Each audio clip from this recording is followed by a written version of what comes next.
لوگوں نے تعزیت کی، لیکن اس موقع پر کچھ لوگوں نے بہت منفی کردار ادا کیا۔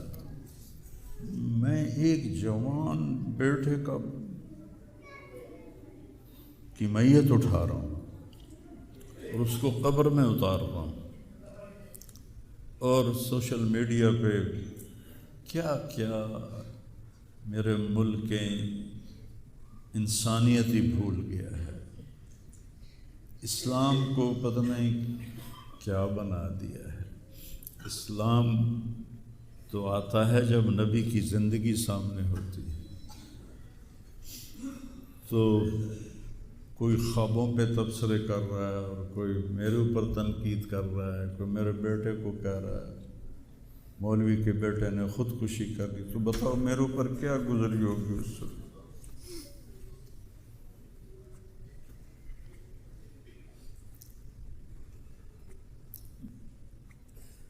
حضرت عمرو بن ابسہ سے پوچھا، یا رسول اللہ، سب سے اعلیٰ درجے کا اسلام کیا ہے؟ ایک گل غور نال سنیں، سب سے اعلیٰ درجے کا اسلام کیا ہے؟ آپ نے فرمایا، من سلم المسلمون من لسانہ و یدہ، جو کسی کو اپنی زبان اور ہاتھ سے تکلیف نہ پہنچائے وہ سب سے اعلیٰ درجے کا مسلمان۔ اب یہاں حال یہ ہے کہ دنیا دار ہوں، دیندار ہوں، علماء ہوں، ان کی زبانوں سے الفاظ نہیں نکلتے، ان کی زبانوں سے آگ نکلتی ہے، ان کی زبانیں آگ برساتی ہیں۔ تو جب زبان آگ برسائے گی تو دل نفرت سے بھرا ہوگا۔ لیکن میں نے کہا، یا اللہ، میں نے تجھ سے وعدہ کیا تھا کہ میں اپنی وجہ سے کبھی کسی سے نفرت نہیں کروں گا، کسی سے بغض نہیں رکھوں گا، کسی سے قطع تعلق نہیں کروں گا۔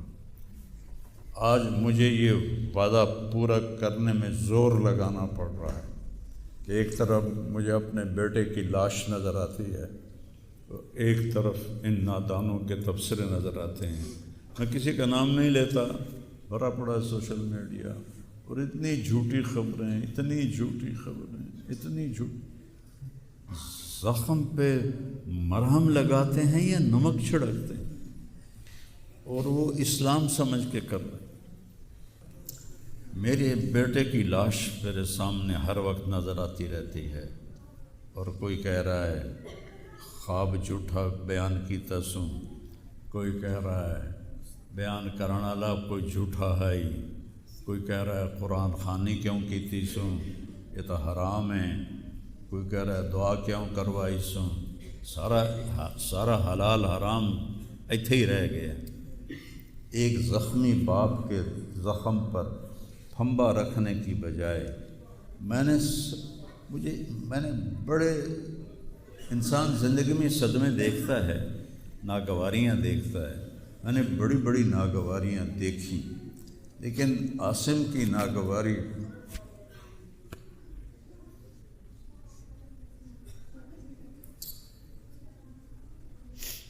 عاصم لا انساک ما ذر شارق وما ناہ عمر الحمام المطوقات، عاصم قلبی کل یوم ولیلۃ الیک بما تخفی النفوس معلقا۔ یہ حضرت عبداللہ بن ابو بکر کے اشعار ہیں جو میں نے تھوڑی تبدیلی کے ساتھ آپ کو ذکر کیے ہیں کہ اے عاصم، جب تک سورج چمکتا رہے گا تیری یاد میرے اندر تازہ ہوتی رہے گی، میں تمہیں کبھی بھلا نہ پاؤں گا۔ اے عاصم، دن ہو یا رات ہو، تیری یادوں سے میرا بسیرا ہو رہا ہے، میرا دل تجھ میں دن میں بھی اٹکا ہوا ہے، رات کو بھی اٹکا ہوا ہے۔ یہ اس وقت میری حالت ہے۔ تو میں اس کانپتے ہاتھ کو دیکھتا ہوں، پھر یہ شعر پڑھتا ہوں، ترکت اباک مرعشۃ یدا، تو نے کس حال میں باپ کو چھوڑا کہ اس کے ہاتھ کانپ رہے ہیں، وَأُمُّكَ لَا تُسِيغُ لَهَا شَرَابًا، اور تیری ماں کا سینہ اتنا گھٹ گیا ہے کہ اس کے اندر پانی بھی نہیں جا رہا، جو سب سے آسانی سے چلا جاتا ہے۔ یہ کیفیت ہو ماں باپ کی، اور کوئی مولانا اٹھ کے تبصرے کر رہا ہو، کوئی مفکر اٹھ کے تبصرے کر رہا ہو، بتاؤ میرے پر کیا گزری ہو۔ اس لیے میرے نبی نے فرمایا کہ زبان کو روکنا ساری شریعت کا خلاصہ ہے۔ دین بیان کرتے ہوئے جن کی زبانیں زہر بن جائیں اور شعلے برسائیں، ان کو بھگتنا پڑے گا آخرت میں۔ میں نے اپنا حصہ معاف کر دیا، میں کہ یا اللہ میں نہیں چاہتا، میری توبہ کہ میری وجہ سے تیرے محبوب کے کسی امتی پر کوئی تکلیف آئے، میں نے سب معاف کر دیا۔ لیکن اللہ کا نظام تو چلتا ہے پھر،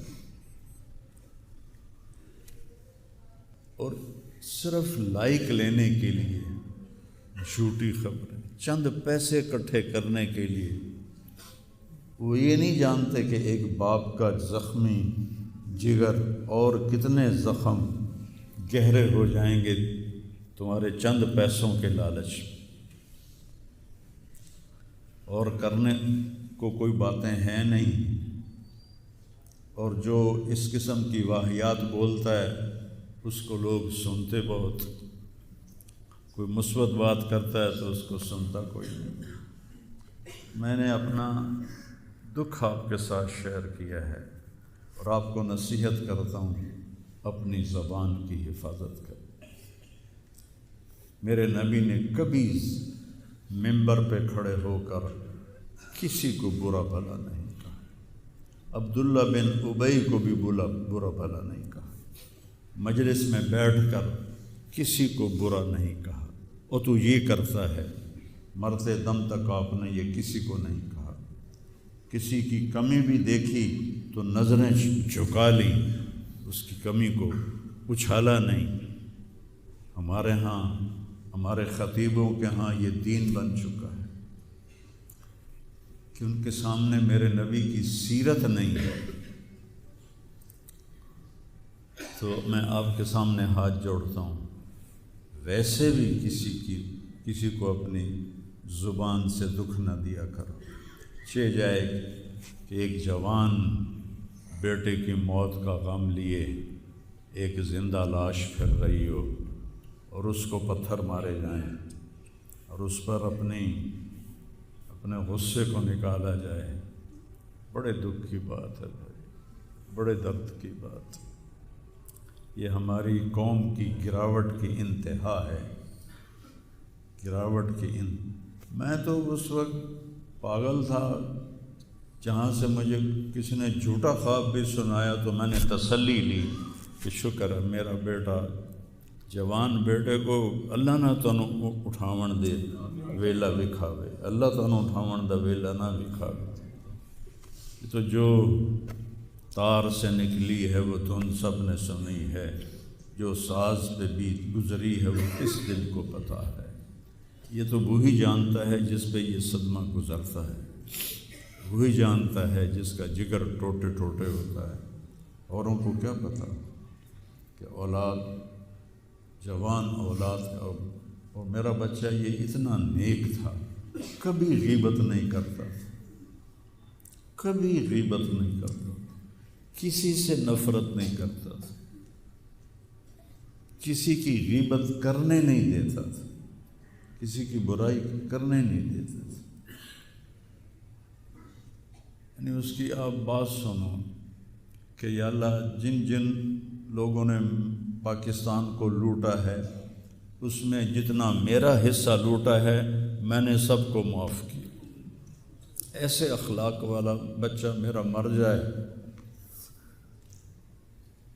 اور مجھ پر تان و طنز ہو رہا ہو، قرآن خوانی کیوں کرائی، کوئی کفر کر دیتا ہے، اسلام ہی چوں نکل گیا۔ یہ دیوبندی بریلویوں نے آپس میں لڑ کے پوری امت کا حلیہ بگاڑ کے رکھ دیا۔ خطیبوں نے، میں صحیح علماء کی بات نہیں کر رہا، خطیب چاہے دیوبندی کے ہوں، چاہے اہل حدیثوں کے ہوں، چاہے وہ بریلویوں کے ہوں، چاہے وہ شیعوں کے ہوں، سوائے نفرت کی آگ بھڑکانے کے ان کے پاس اور کوئی موضوع کوئی نہیں۔ آج میں گیا ہوں اپنے صبح، بہت میرا سر بھاری تھا تو میں سیر کے لیے فجر کے بعد نکلا، اپنے مین فارم پر پہنچا تو وہاں نوکر کھڑے تھے، تو ہمارا ایک نوکر ہے شبیر اس کا نام ہے، تو وہ میں نے ایسے ہاتھ بڑھایا ملنے کے لیے، کہا میاں صاحب آسم میاں طرح ساڈے نال مل لو، انج نہ مل لو۔ میں کہ وہ کیویں ملدا ہے؟ ہمارے ہاں زمینداروں میں نوکر اور زمینداروں کا آپس میں بڑا فاصلہ ہوتا ہے، وہ جب ہمیں ملتے ہیں تو یوں جھک کے ملتے ہیں یا گوڈے پکڑتے ہیں اور اپنے آپ کو پیچھے ہٹا کے کھڑے ہوتے ہیں۔ تو وہ شبو نے کہا جی ہم میاں صاحب سے ملتے تھے ایسے ہی جویں ساڑے نال ملتے ہیں، تو وہ کہتے یار تم لوگوں کو تو ملنے کا طریقہ ہی نہیں آتا، ہاتھ کھولو۔ ان کے ہاتھ کھلوا کے ان کو جپھا ڈالتا تھا اور ان کے کپڑوں پہ مٹی لگی ہوتی تھی۔ ایسا میرا بیٹا گیا۔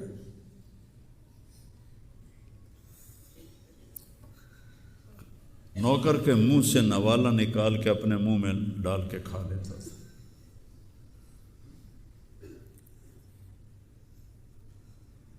کبھی اس کی جیب میں پیسے نہیں ہوتے تھے، جو بھی دیتے وہ ادھر دے دیا، ادھر دے دیا، ادھر دے دیا، ادھر دے دیا۔ نئی گاڑی میں کوئی غریب آدمی کو بٹھاتا نہیں ہے، وہ نئی فارچون میں وہ اس پاگل کو بٹھاتا تھا۔ یہ بھی مذاق بنا دیا لڑکا۔ ہائے ہائے ہڑے ہو دل ہی تو ہے نہ سنگ و خشت، درد سے بھرنا آئے کیوں، اور تم مجھے اور رلا رہے ہو۔ اس کو بھی مذاق بنا دیا۔ وہ ابھی بھی زندہ ہمارے گاؤں میں جائیں ویکھنے جا کے ویکھ لو۔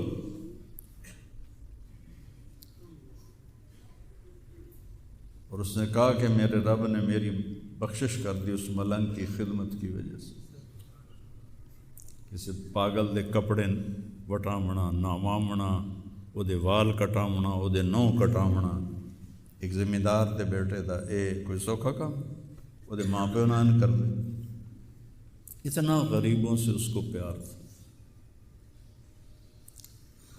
اور سخاوت کوٹ کوٹ کے بھری تھی، اور نوکروں کو بھی بھائی کہہ کر بلاتا تھا۔ ہم لوگ بلاتے ہیں اوئے ایدے آ، ہمارے جو ہم نے اپنے والدین کو دیکھا، چاچے تائے بابے دیکھا، اوئے برا، کہتا بھائی ادھر آئیے۔ یہ جا ہیرا بندے دا کھڑی جاوے تو دا کی حال اس۔